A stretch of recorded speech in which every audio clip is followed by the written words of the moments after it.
जी हाँ नाजरीन, इस वक्त पाक एयरफोर्स के शहजादे कमरान मसीह के घर जश्न का माहौल है और माशाल्लाह लोग मुबारकबाद दे रहे हैं। और माशाल्लाह कमरान मसीह की बहन ने भी सबका दिल जीत लिया।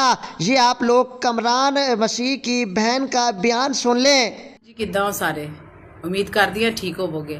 और एक कमेंट किया एक भाई ने कि मुबारक होवे तुहाडे कामरान मसीह ने जिहड़ा ना धूम मचा दी है, तो खैर मुबारक मेरी तरफों तुहानू भी सारिਆਂ ਨੂੰ मुबारक। लेकिन वो साडा कामरान नहीं है, वो पूरे पाकिस्तान का कामरान है। और साडा भरा होने तो पहले वो एक पाकिस्तानी है और उन्हें पाकिस्तानी होने का हक अदा किया है कि उन्हें पाकिस्तान च रहिंदियां होया पाकिस्तान में अहमियत दी है। उन्हें अपनी जान की फिक्र नहीं की, उन्हें अपने आप को शहीद करने की फिक्र नहीं की कि हाय मैं शहीद हो जावांगा, मैं उत्थे नहीं जाना। लेकिन उन्हें अपने हत्थां नालों पेपर साइन किए और इस काम नूं उन्हें सरअंजाम दिता। और वो भी काविश उनकी जरूर है, लेकिन उन्होंने फतह देने वाला मेरा जिंदा खुदा है।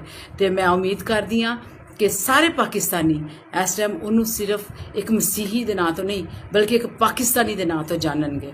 सिर्फ एक ये नहीं कि क्रिश्चियन है तो क्रिश्चियनिटी नूं उन्हें प्रमोट किया, नहीं, उन्हें अपने पाकिस्तान नूं प्रमोट किया एक क्रिश्चियन होने के नाते, जिहड़ा सानू सबक सिखाया गया है कि जेड़े मुल्क च रवो उनकी खैर मंगो।